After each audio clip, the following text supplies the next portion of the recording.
Carol Vicuna, who's here to talk about sexual assault and how you can be an advocate for those who have been affected by sexual assault.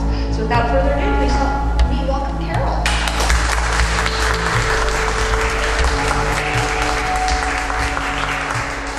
Thank you so much, and I'm really excited to be invited to be here to talk about MOCSA. Helen is one of our Project Aware volunteers. So these are volunteers that go out and speak with the youngest kids that we work with, kindergarten through about 5th or 6th grade. So we're really excited to work with her and have her invite us to work with you. And I'm happy to get to know this organization. It seems just like a really amazing group of people. I'll let you know I don't normally go out and do presentations for MOCSA, so please bear with me. I am one of those introverts that she was talking about there, so this isn't necessarily my comfort zone, more of a one-on-one crisis intervention kind of person, but I am still really excited to share about an organization that I really love and a cause that I really love, and will be more than happy to answer any questions that anyone has as well. So again, my name is Carol Vicuna. I'm our bilingual advocacy and outreach person, so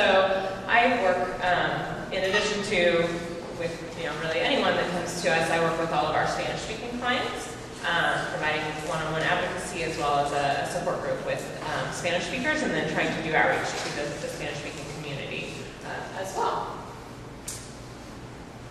So MOCSA's mission is to lessen the ill effects of sexual assault and abuse through prevention, education, intervention, treatment, and advocacy. So it's really a kind of a wraparound service that we try to provide all of those services at all times to anyone that needs them in the community. All of MOCSA services are completely free of charge. There's, whether it's meeting with one of our licensed therapists, it's always completely free of charge. We serve the greater Kansas City area. So our service area, it includes on the Kansas side, Johnson, Wyandotte, and Miami counties, and then on the Missouri side, Platte, Clay, Jackson, and Cass County. Those are the counties where we are invited to go and be in hospitals and with police and court systems. However, we also have clients that come to us from outside of that area. So perhaps Johnson County, Missouri, people will drive in to receive our services, and still those are always free of charge as well. These are our kind of core services that MOCSA provides. We have a 24-hour crisis line. That is going to always be answered by a live human being advocate, whether they be a paid staff member or a volunteer. We always have a primary person and a backup person, so it's really important, I think, that anyone, whether they're being personally affected by a crisis or maybe something's going on with someone in their family or they're close to, they can always call in and speak with someone. And then comprehensive advocacy, which we'll talk a little bit about what that means in the context of MOCSA. Counseling, we have an entire staff of licensed master's level therapists, as well as we always have a group of interns that come through each year or so. They rotate through, but that also provide those therapy services. And then prevention education. Again, we work with kids as young as 5, all the way through high school, talking about, whether it's within the smaller, younger kids with body safety, things like that. As they get older, what is sexual harassment, what are healthy relationships, and then doing some outreach and prevention education in the community as well. So I wanted to show this just kind of short video. I think the term advocacy, even for an advocate, trying to explain what does that mean, can be, I think you'll see a little, at times a little ambiguous. So I just wanted to show this short video that kind of demonstrates that.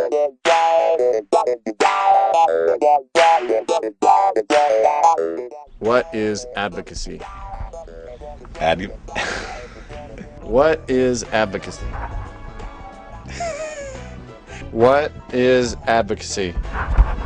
I don't know. I don't know either. It's scary. No idea. I don't know. Advocacy. Advocacy? Advocacy. What is advocacy? That's not a fair question. I don't know. Why are you asking this question? The ability to go and choose what is that you want to do. Advocacy is when you're advocating for something. Speaking out on behalf of an issue or a group of people. How did you know that? I kind of made it up. Advocacy is about caring. Advocacy is about caring enough for the people that you're working with that you will stand up and speak up on their behalf. I think being there and speaking out for people who can't do it themselves. It's a commitment to change unjust social policies and to use all of your own personal resources, intellectual and physical and financial, to create change where it morally should be happening. I think advocacy is really kind of the logical outcome of making grant making after a while. It's not so much taking care of people who are victims or are dealing with the circumstances. It's how do you change the things that create those circumstances. And so I think advocacy is really that sort of that higher level of changing the way things operate. It's one of the strategies and steps that people can use to tell their story, to be heard in the legislature or in the community, to share an issue that they're involved in, and perhaps educate people about that issue in a way that they maybe have not been exposed to before. What is something you've done in the name of advocacy? Well, my colleague Karen Ulick and I got arrested for civil disobedience some years ago when we stood in front of a great big bulldozer that was about to plow under a homeless encampment in the Santa Cruz riverbed. We felt that was wrong, so we did what I would think anybody would do. We just said no. Nonprofits and nonprofit advocacy is really about democracy at its core. It's about giving a platform for citizens to step forward and say, we want to breathe life into what Abraham Lincoln said, government of, by, and for the people. We can't do it as an individual. The world's too big, but we can combine and come together to join forces to make a difference and have our voices heard.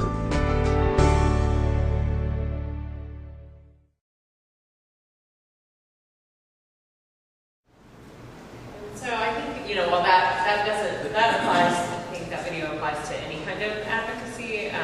We all have some kind of cause that we feel strongly about, and it's not necessarily about being the expert or about being the person that gets everything done, but about being part of the process. And for me, it's also about accompanying someone through their own process and providing choices. So just a little bit about some sexual assault statistics. In general, we know that 1 in 4 women and 1 in 6 men will be sexually assaulted or abused in their lifetime. And I mean, that just tells you that everyone, whether it's yourself or someone close to you, everyone is directly affected by sexual violence. 85% of victims know their attacker. So I think kind of as a way to protect ourselves, a lot of times when we think of, who is affected by this violence or how does this happen, we think of the stranger jumping out of the bushes and yes, that, not to say that doesn't ever happen. Of course it does happen. We do see victims that have been assaulted, by a stranger walking down the street. But for most victims, it is going to be someone that they know. And really that's about vulnerability, right? That we know that, someone that you trust that's in your life, whether it's someone you met 24 hours ago or someone that, is your intimate partner, they're going to have much more opportunity to exploit that vulnerability. And unfortunately, that's most of the time what and then also that sexual assault is the most underreported violent crime. So what advocacy looks like at MOCSA, these are kind of the three realms where we are invited to go and provide our services. So in hospitals, we work with those in those counties that I described. In any of the hospitals in that area, if a victim of sexual assault comes to the hospital and is seeking services to receive. Normally what they'll receive is what we call a SANE exam, or a sexual assault nurse examiner exam. And it's a forensic evidence collection exam, and every time someone does come to a hospital, they call MOCSA. The hospital will call MOCSA, and an advocate will be sent out 24 hours a day, every single day of the year, holidays, anytime. A MOCSA advocate is able to go out and provide services and accompany that victim. This is why it is so important that we have volunteers. To give you an idea of how important our volunteers are to us, in the month of May, MOCSA was called 73 times to go to a hospital and provide advocacy for a victim. And 66 of those times that advocacy was provided by either a volunteer or one of our unpaid interns, basically all by volunteers. So this is, while we do value our staff, and we as well go out and provide that service, the vast majority of those services are provided by volunteers that are doing this for, they don't receive compensation. They do this because they feel it's important and want to. So another place where we go out into the community to provide advocacy is at police stations. Sometimes these first two may happen at the same time. Maybe police took the victim to the hospital, or maybe they go directly to the police station after having an exam. Or it could be a day, a week, a month later, a victim is asked to come to the police station and provide a statement. And in those cases, a MOCSA advocate is available to, whether they are activated by the police or by the victim, is able to go and be with them and accompany the victim through that process. So keeping in mind, especially, I think with where I feel like it's always important, but with adolescent victims, you may have a 15 or a 16-year-old, their parents are not going to be allowed to be in the room when a detective is interviewing them, video recording, interviewing them, and that's an incredibly difficult thing for anyone to go through, and I think especially for an adolescent to have to do that alone. And so to be able to have someone there that's just there to support them, they're not asking them questions, they're not asking them to do anything, they're just really there to be supportive. And that has been shown to help encourage a victim to proceed through with cooperating with law enforcement, just being able to have someone that supports them. And then also in the court system. So that may be helping someone fill out a protection order, going to a hearing for a protection order in civil court. It also would include what's honestly a pretty rare instance of someone going to criminal court if charges are filed and it goes through. And that, again, is really just being a supportive presence, answering questions. A lot of times, a couple of things happen. A lot of times a victim of sexual assault, they may have supportive people there with them, whether it's a parent or a friend or someone else. And sometimes it's a burden on the victim to support this person who's traumatized by the trauma that they're supporting this person through. So it can be really helpful to have an advocate, even if they do have a lot of support, because there's a kind of a distance there. And then also there have been many times where I've been with someone who has absolutely no other support whatsoever, and so it's in those instances having an advocate is incredibly important and supportive. And so now I just want to talk a little bit about some of our core principles of advocacy. And so those include connecting, understanding, analyzing, strategizing, implementing, and then of course adapting. So when we talk about connecting, a lot of times, this involves walking into a hospital setting, meeting someone for the very first time that has just been through what may have been the most traumatic event in their life, and in a what can become a very invasive and private experience, and trying to build rapport and connect with that person in a short period of time. Part of that comes through just building a general general rapport with someone. I think you think about this as being a very, that most of the information you're providing, yes, it does have to do with options about what's happened to them, and you do talk to them if they want to about the assault occurred. But you also talk about, do they have dogs, and we talk about their children, and just making that basic human connection, and that's really important to be able to then have that relationship that then you can continue to work with someone. Equalizing power is also incredibly important. It's important to remember that the advocate is not there to tell someone what to do. They're not an expert on that person's life, on the survivor's life. The survivor is the one who knows best what they need and what the next best steps are for them.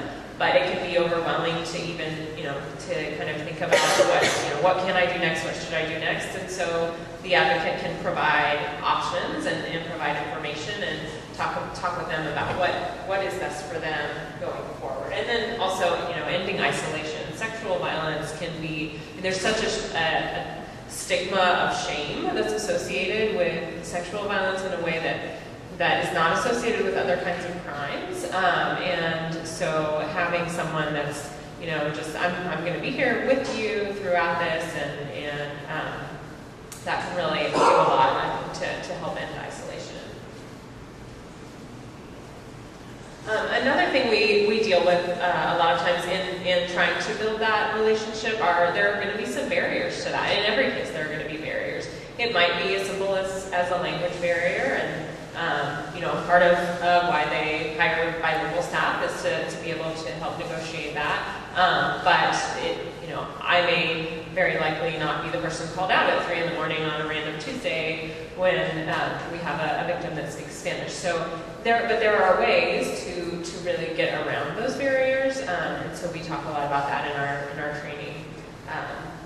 Physical space, we might be in a very small room with lots of equipment, and so just having to negotiate different kinds of physical barriers, and then other sorts of personal barriers that might exist. So just trying to do whatever the advocate can to negotiate around those barriers and still establish that connection. And so, of course, listening is going to be the key and the most sort of the most basic part of understanding someone is listening to what they have to say, keeping in mind that their experience is unique to them and not projecting on to another person, how would I feel about this? Well, I mean, of course it's natural to think, how would I feel if I were in their shoes? But at the same time, there's so much behind the life of this individual that it's important to also keep in mind, their reaction may be completely different from the way that I would react, but that's still completely valid, and I can still connect with them despite that. And then also, again, exploring the person as a whole person, not just seeing them as a victim of violence. Yes, this is something that's occurred, and yes, that's why we're having this interaction. But this is a person who may have kids and sisters, and and has a whole life, and keeping that in mind really helps build that connection as well. So again, just asking questions, providing information. We're there to assist, not to persuade anyone to do anything. One thing that in our initial interview that our volunteer coordinator does with anyone who wants to volunteer with MOCSA is talk to them about, if you are working with a survivor, are you going to be able to provide them with options that, based on your own personal beliefs, you may not think are the best course of action, because it's not your job to judge what is going to be best for them. So it's important, whether that's something like emergency contraception might be a good example.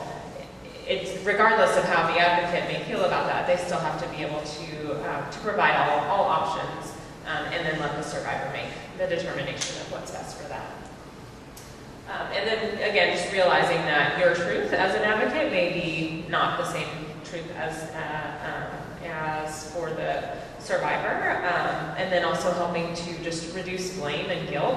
Again, with this kind of crime, it's so common to put a lot of self-blame, I think, and blame on the victim. And we do that in a cultural way. We do that, and then individually, a lot of times there's a tendency with sexual crimes to, put some blame back on themselves. And so that's another really big thing that an advocate can do, is sort of in a critical moment, just remind them, this is not your fault. This is absolutely not your fault, and I believe you. That's another thing that I love about being an advocate, is that it's not my job to decide what exactly happened or how this crime will be addressed. It is only my job to support you and to believe you, and that's in a way freeing and liberating for me to, I don't have to make those judgments, and that makes my job easier.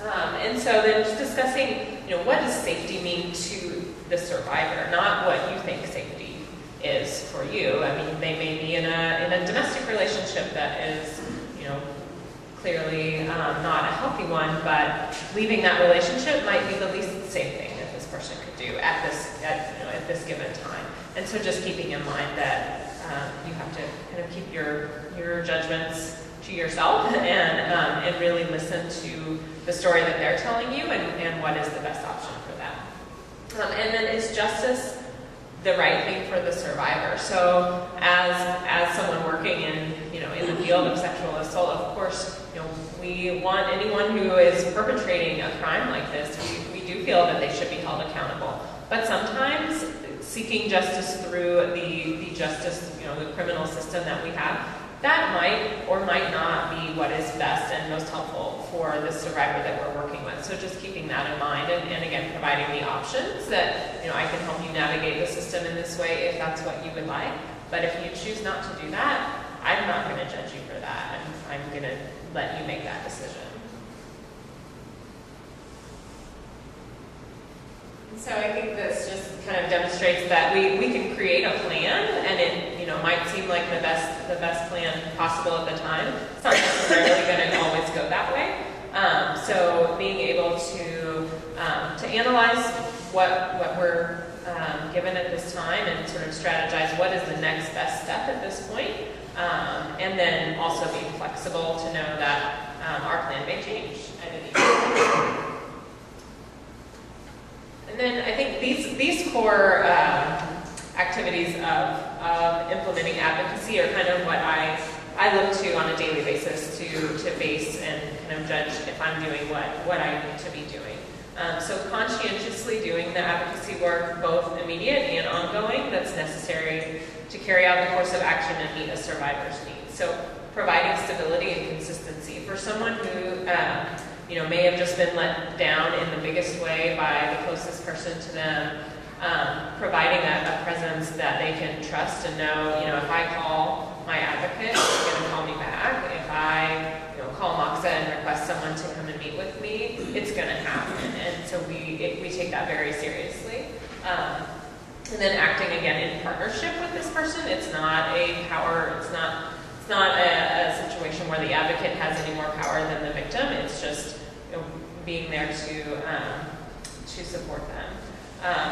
Again, offering support to end isolation in a time that can be very isolating. Following through kind of goes along with the stability and consistency, and then allowing and encouraging someone to make their own decisions, and giving that power back to them after that's been taken away. And then again, remembering to adapt and be able to modify our course of action depending on the impact that has on the person. So in thinking a little bit about maybe filing for a protection order, this may seem like that needs to be, it would be the best course of action, but then I have to go and be in a tiny courtroom with the person who assaulted me 2 weeks ago. Is that, maybe that's not going to be the best thing for that survivor, and just being able to adapt as you move along. And then constantly assessing what is working and what is not working, and what else might we be able to do instead.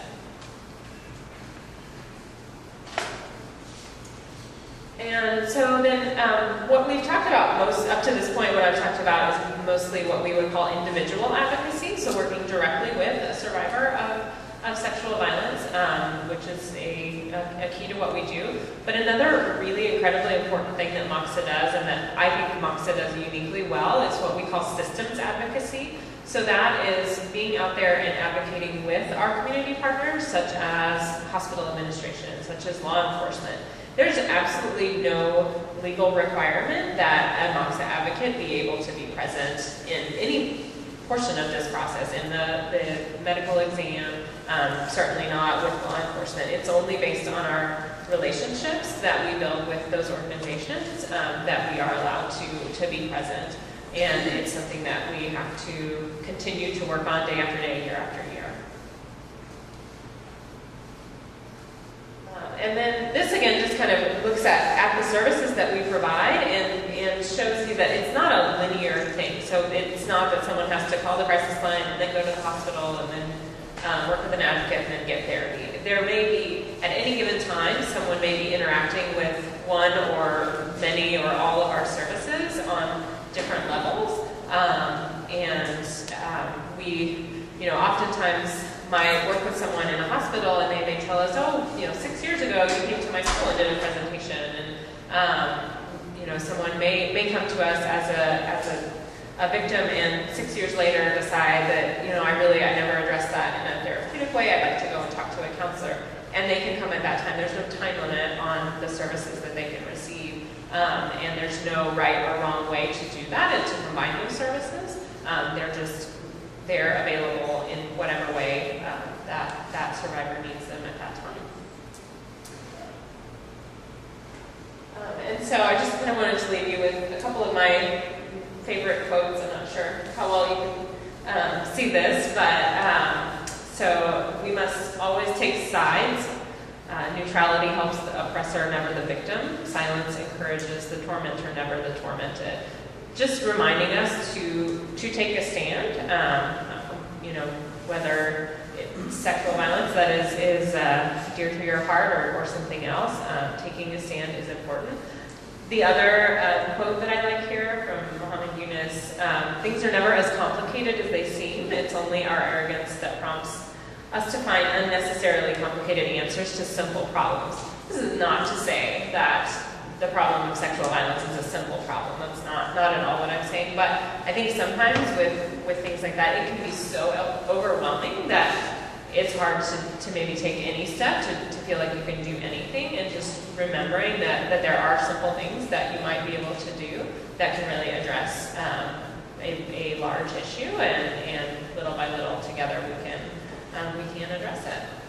And so that's the end of my presentation. I'm more than happy to answer questions if anyone has any. One other thing I wanted to point out back on my table back here, there's a blue bag, and the contents of that are out. These are provided to MOCSA by the Assistance League of Greater Kansas City, and so we're able to take this bag with us every time we go to meet with a victim at a hospital.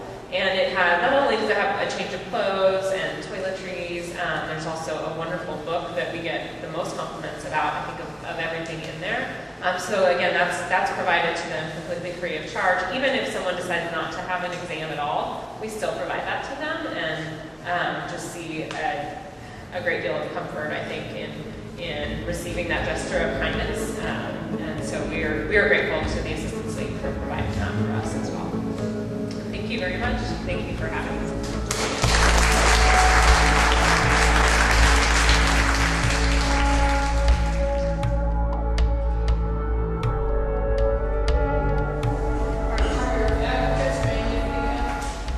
So for all of our hospital advocacy at this time, it has to be female, even for male survivors. And that is something I think important to point out, is we do serve men and women equally. But yes, at this time, all of the hospital advocacy is done by females. We have 2 staff members who are males, and they do answer our crisis hotline. So in that sense, those advocates are male as well.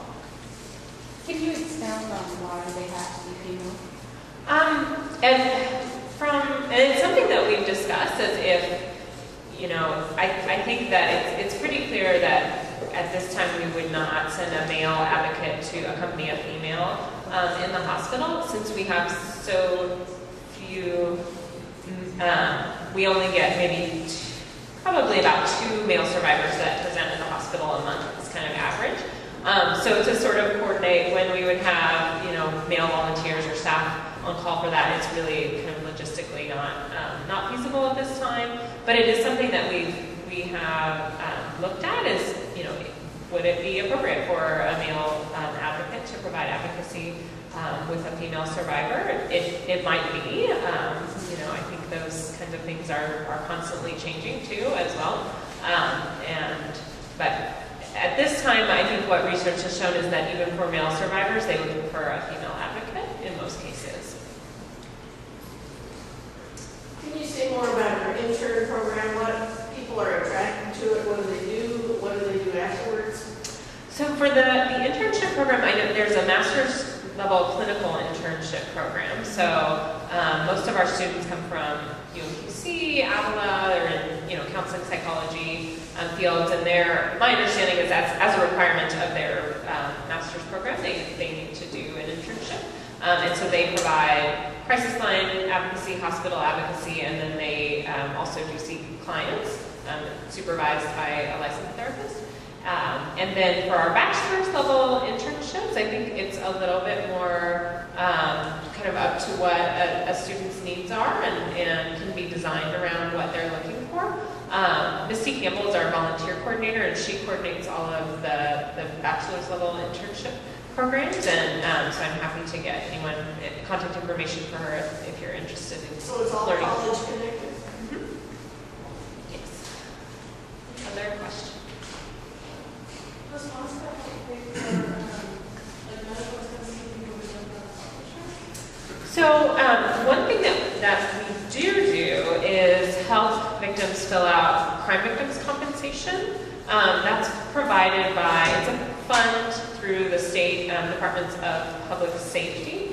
The forensic exam that's done in the hospital is completely free, but something we might run into is, maybe someone had some kind of physical trauma and they need to see a doctor for a head CT before they can have the forensic exam. So there may be a charge for that, and especially if they don't have insurance or even if they do. And those kinds of expenses are absolutely what that crime victims compensation is there to help cover. And they can submit receipts for that up to 3 years after the crime. So we can help them navigate that process of filling out that application and sending in the paperwork and the back and forth for that. They don't have to push charges to use it? They do have to file a police report. So it's up to, as far as charges being filed, that's going to be up to the prosecutor, really. But they do have to file a police report to be eligible for crime victims compensation. Anything else? Can you talk more about education and prevention, which you guys do in that area? Sure. So, and that's something, again, that's done by both volunteers and our staff. We have a program designed for, it's called Project Aware, that Helen participates in, which is specifically for young children. They have, coloring books, and they talk mostly about body safety and, healthy touch, and I think they call it, good touch and confusing touch, because bad touches don't always feel bad, right? So just, trying to address that. With our middle school population, we do a lot of what we call strength clubs.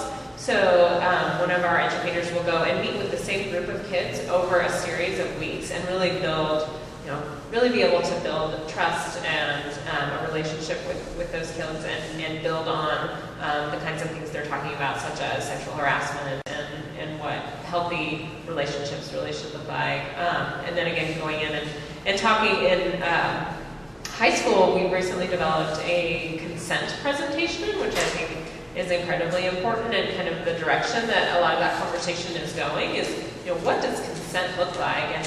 And most of that presentation really isn't even focused on romantic relationships, but just talking about, what does it look like when someone gives you consent for something, and then wrapping that around at the end. So every day, I really think from the day school starts till the day school ends. Our educators are in schools. We have more requests that we can fulfill for going and talking to kids in schools.